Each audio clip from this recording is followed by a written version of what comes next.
Welcome to Two Guys Unfiltered, a podcast where trans people share their coming out stories, the funny ones, the hard ones, and everything in between. I'm Juju. I'm August, and whether you're trans, questioning, here to listen, or here to learn, we're glad you're here. Now let's get into it.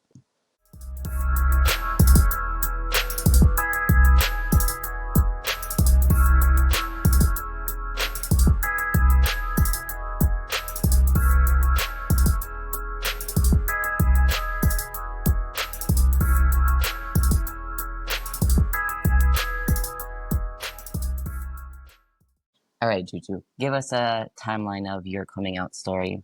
Um, how soon after you came out did you start medically transitioning?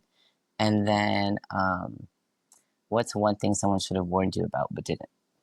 So, as far as like coming out, everything was like in close proximity to each other. So, like coming out was like July 30th of 2023, and then shortly after, I was already making an appointment for hormones, Yeah. or to start hormones, and that was to start it on August 15th of 2023. So it's been about 2 years. Mhm. Um, and then as far as surgery, we have top surgery coming up September 10th, 2025. And then as far as anything past that, just kind of do a lot of research in regard to like any bottom surgery or anything Mhm. like that with uh, as far as like what someone should have mentioned. So they mention a lot to you, very informed, I think. Mhm. They say hair or body hair, but they fail to mention ass hair. Yes. So there's No one talks unfortunately a about it. lot of that. No one, no. Yeah. And Uh, it just grows overnight, and then you got to deal with it. and you don't know what to do with it. Yeah. Wax it, shave it. I don't know. So sometimes you just leave it. Make sure you're extra clean. Mhm. But that's about it. All right. So tell us about a little about your coming out story and hormone journey, if anything. Yeah, so I came out to myself around 2020, 2021. Then I didn't really start telling people until after I started testosterone, which was around February, March of 2022. Then I took a brief pause just because transitioning was a lot for me emotionally and mentally.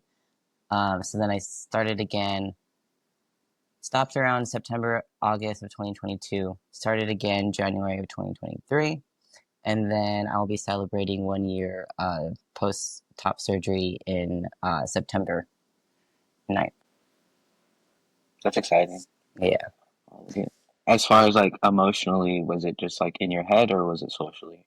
Like Yeah, telling I think I was more in my head. I feel like there was a lot of like internalized transphobia that I hadn't like hashed out with myself yet. So like seeing the changes happen, but then not like I guess being ready for it. That's a bad word, you? like phrase for it. But yeah, I guess I wasn't ready for it. I just needed more Or time maybe to. like how fast the Yeah, I changes think come. so. Yeah, yeah. Um, but one thing no one told me about, probably should have, is how angry and mad I was going to feel because I feel like I was a very passive person before and I hated confrontation. Still do, but we're dealing better with it. So, like, I understand why men want to punch walls when they get angry because now I want to do the same thing. Sometimes, not too crazy. No, not all the time. I get it. I get I it. think in the beginning, like Yeah. I could see it for sure. Hmm. It was a roller coaster, but it kind of simmers down, and then you're just kind of mellowed out. I think Yeah. after that, for sure. So, for you, were there any experiences growing up that helped you understand your gender identity?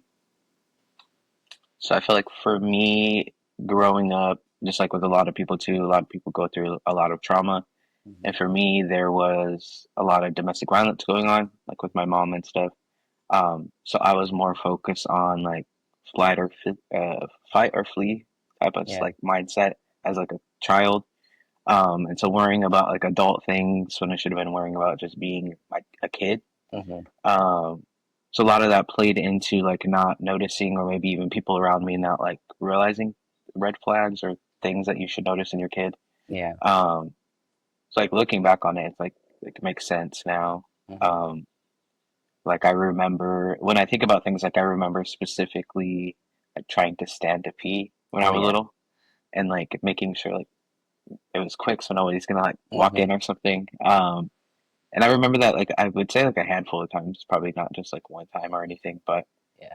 other than that, it was just like a lot of like trauma that you just work through. Um, but there are like things about my childhood that I can like definitely think back and like, oh, that makes sense now Mm-hmm. for sure. What kind of emotions came up for you then? Like before, during, after? So before there was a lot of anger, there was a lot of anxiety or dread of just like living every day. Um, but I didn't have the words for it, and then I started to kind of like during the process of like finding myself, I had like a lot of time with the job that I had to like think about a lot of things. And that's where Reddit came in and Mm-hmm. YouTube and uh, random Google searches of Yeah. random stories and stuff. And so like I started to like understand and like finally come to terms with it. I mean, there was at some point where it was like I understood it, didn't want it, and pushed it back. Just pretended to be, masked Yeah. lesbian or whatever. You weren't ready to face it. Yeah, and then like I had gotten married, and then I realized to myself like I had seen a story of somebody kind of like asking like, do you want to be seen as a grandpa or a grandma or like a husband or a wife? And when I was a wife, I was like, I'm not a wife. Mm. There's no like, so Yeah. I definitely had to come out then. But after coming out, it was like definitely a huge relief for sure. Okay. The dread went away like almost instantly, I think. Awesome. And was coming out like a single moment for you? Was more of a process? To for myself, internally, it was a process. Okay. To everybody else, it would have probably been like a single moment for them. It's like this is who I am, and like accept it or don't. And if you don't, like I think I gave people like a month to kind of get like the name correct, the pronouns Mm-hmm. correct, things like that. A lot of people caught on quick. That's good. That's a good thing. Love that for Yeah. you. So how did people in your life react? Family, friends, coworkers?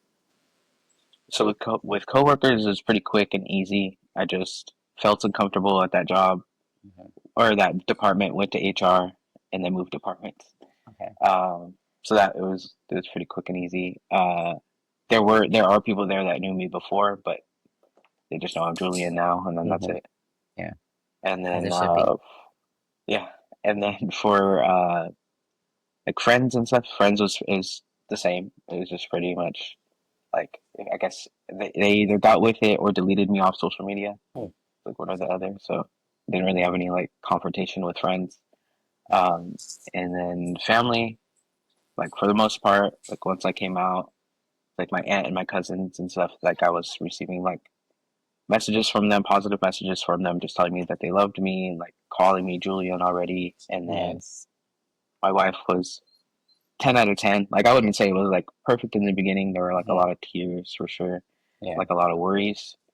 And then like my mom, my brother, my sister, all of them, or my sisters were all pretty supportive in the beginning. Uh, my dad, oh, fuck that guy. No. I Boo. didn't really have a Boo your dad. relationship with him in the beginning, anyways. So it wasn't like a surprise. But I didn't want him Yeah. like walking around thinking that he had a daughter or something. Mm-hmm.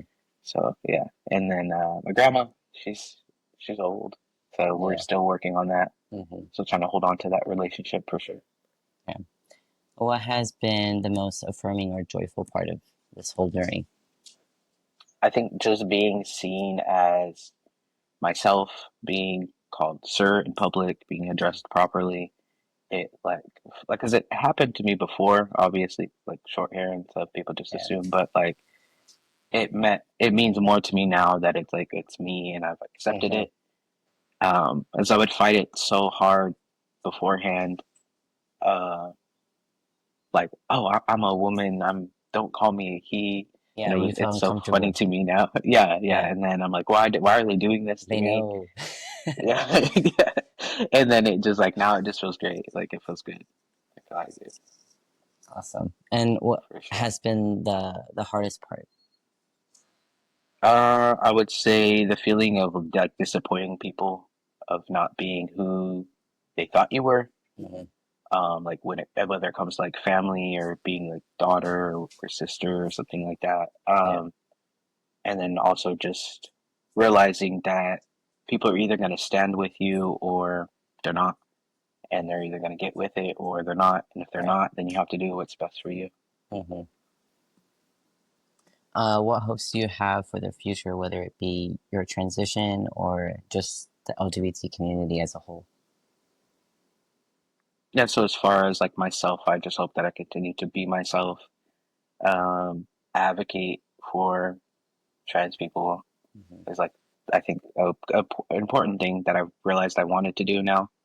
Um, and then as far as the community, I hope that they could just see that everyone in the LGBTQ community can see that we're fighting together, not against each other. Right. And so trying to like remove people from the community, it's not really helpful Hmm. at all. Or fighting against people, it No, doesn't the do any good. LGBT, if you don't know, LGBT community is messy Yes, for very whatever messy. reason. Um, and what advice would you give someone who's thinking about coming out but is too afraid to do so? Just do it. I mean, Hmm. it's better to live as live as your true self than dying somebody that you weren't. Right. So I mean, you just gotta do it. Of course, like if you're safe and stuff, but for Hmm. sure, just do it and eventually get out of Yeah. that place and just be you. Awesome. Breaking news! Unfortunately, due to the Trump administration, effective July 17th, 988 suicide and crisis hotlines will be terminated. Despite its proven effectiveness in preventing suicides among high-risk youth, this is expected to affect over 1.3 million LGBTQ plus youth. If you or someone you know feels at risk, here are alternative resources to provide safe and welcoming spaces to anyone that needs it. The first is the Trevor Project, which provides 24/7 confidential support via phone, text, and chat. GLAD organization, which provides resources and referrals for individuals seeking help. And the LGBT National Help Center, which provides support and resources to individuals, those who are looking for community or in crisis, and as well as having a helpline, online resources, and even peer support chat rooms you can join. Also, on July 1st, the GOP removed a federal Medicaid ban on trans care from the big ugly bill, as we'll call it. Removal of the Medicaid ban does represent a major win for transgender rights advocates. However, the big ugly bill carries other problems for all of us. Although we can agree that this is good news for the transgender community. And on another high note, on June 28th, Budapest Pride Parade was the biggest it's ever been. After the passage of a law back in April that restricted gatherings deemed to promote homosexuality, which was really just disguised as child protection measures, Hungarian Prime Minister Viktor Orban doubled down with legal threats against the LGBTQ rights advocates and those participating. Despite the looming threats, tens of thousands of people gathered in Budapest to celebrate Pride. If you want to read more into these articles, the links will be in the description. All right, August. So, did anyone surprise you of how supportive or unsupportive they were? I would say I was most surprised by like my coworkers and strangers when it came out. Like I feel like my coworkers were more the ones that were pushing me to do what was best for me, no matter what my family thought. Because I feel like I was very in my head about how they were going to take it, how they were going to accept the fact that I was trans. Because it was, it's one thing to be gay, but then it's a whole other thing to be trans to some people. So they were always the ones like comforting me. They're like, they're gonna come around. Don't worry. Just focus on you. That's all that matters right now. And then strangers, I was like, when you're like preteen, you can tell, someone's transitioning, but the guy still calls you bud. Like that was Yeah. surprising. Like he didn't have to do that, but he did. So that was the positive. Um, I guess the surprising part of like it being not taken well was my family. Like I feel like I had to threaten no contact too many times for comfort. Mm, Um I'm just like, why can't you just get on board? Like it's gonna happen either way. Like there's no reason to Yeah. fight it. So I didn't think I would have to threaten no contact as many times as I've had, but we're still rolling. We're still in contact with each other. So Still getting better every yeah, day. every day. That's good. Progress is better than Exactly. staying the same. So, hmm and so, did you experience any pressure to sort of like explain yourself more than you expected to? I feel like it wasn't pressure from other people to explain myself more. I felt like it was pressure on myself that if I explained more, people will be more accepting or more likely to be accepting. I don't know if you've ever had to do that, but like answer like inappropriate questions about transitioning and Oh, yeah. all the As like changes a that walking testosterone. encyclopedia. Yes. Yeah, Yeah. Like yeah, any for sure. question someone had, I'm like, oh, I'll answer it. Like no hesitation when I Yeah, shouldn't have. yeah. Um, Just kept it boundaries, people, to ourselves. boundaries. Hmm. um, but I mean, looking back, I don't regret answering those questions because they were curious at the time. So why not answer them? But definitely should have not answered a few questions. They should have not answered, or they should have just asked. Asked, yeah, Yeah, right, yeah. They could Google it or right. something. And so, with that, are there any ways that people can show support that make a difference? Um, I would say, and this is something I'm still working on as well, is like when you see someone on the street is like stop trying to assume people's gender. Like if there's a female presenting person, we can say, oh, their dress looks pretty instead of her dress looks Hmm. pretty. Vice versa, male presenting person, oh, his shirt is cool. Like why can't we just say their shirt is cool? So like just changing our language, changing our internal thoughts, because once you change how you're thinking, it's gonna eventually reflect in your language and how accepting you are of people when you first meet them. So For sure. We just have to step out of our comfort zone to change, yes, yeah. basically. Yeah. hmm And so then what's something that you wish more people would understand or understood about being non-binary? I would say is that there's not one way to be non-binary. Like I look very masculine, I'm on testosterone, but someone next to me, they're non-binary and may not be medically transitioning. It's staying in the body they were not staying in the same body they were born with because this is my same body. um, but not medically transitioning. Not doing any surgeries, whether it be bottom surgery, top surgery. Uh, you don't have to medically transition to be trans. You can present the same Mm-hmm. way you've always been, but still use different pronouns. Sure. I mean, I would agree. And that there's no one way to be trans and go hmm over the whole umbrella. So, as far as misconceptions go, and stuff about being non-binary, what's something that you would want to clear up? I think that kind of just goes back to the same question as before. Like, there's not one way to be trans. Everyone experiences gender differently. So, we experience gender differently. A cis female, experiences gender differently than a cis man.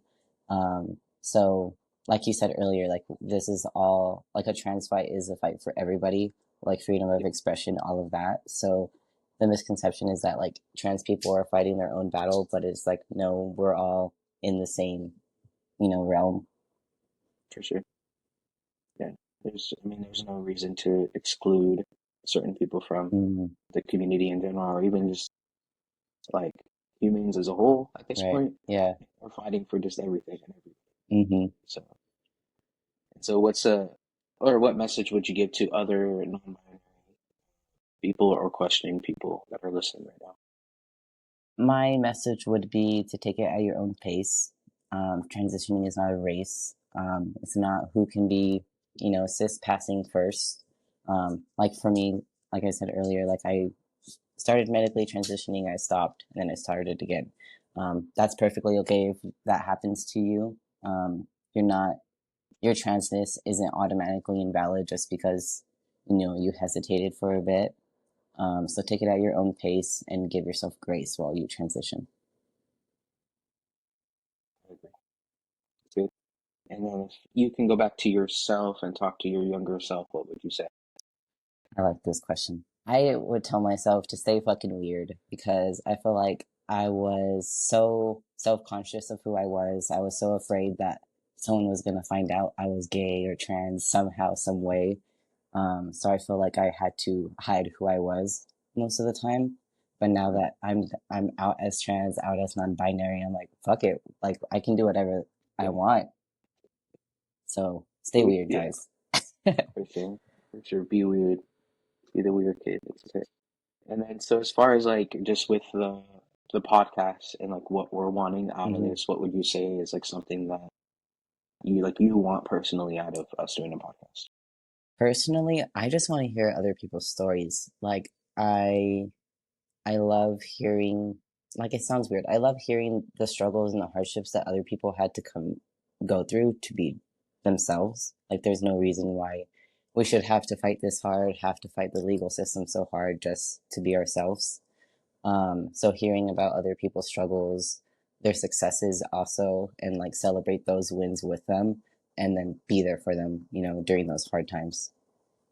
For sure, yeah, I would say like and like hearing the struggles and then seeing how far they've come in something Yes. is like really like a big deal. Yeah. Especially as like just trans people in general, but anybody in the LGBTQ community or not, like Yeah. to see someone transition, I would think like you have to have some empathy to show like oh that's like beautiful, that's nice, Right. or to see like people just be happy is a big thing, and then just like advocating for our community and giving hmm people a Especially right voice now. for sure. That's like the biggest thing as far as doing a podcast for me, hmm and I think we share that. Yeah, So definitely. that's really what we can see coming forward is just hopefully other trans people wanting to share their story hmm and advocate for themselves and everybody else. Yeah. And for the future of this podcast, we are planning to have guests every single episode. Maybe not every single episode. We'll see how that goes. um, but our plan is to have a guest on here who's trans, non-binary, or just in the LGBT community. Maybe they have a trans partner and they want to share their experience of how it was to be on the other side of that experience, and learn about their hardships. Give people a space to tell their story. But yeah, So that's a wrap on today's episode of Two Guys Unfiltered. If today's episode resonated with you or reminded you of your own story, we would love to hear from you. Click the link in the description below to fill out the form if you're interested in being our next guest. don't forget to subscribe, leave a review, and share this episode with someone who needs it. Until next time, take care of yourself and each other.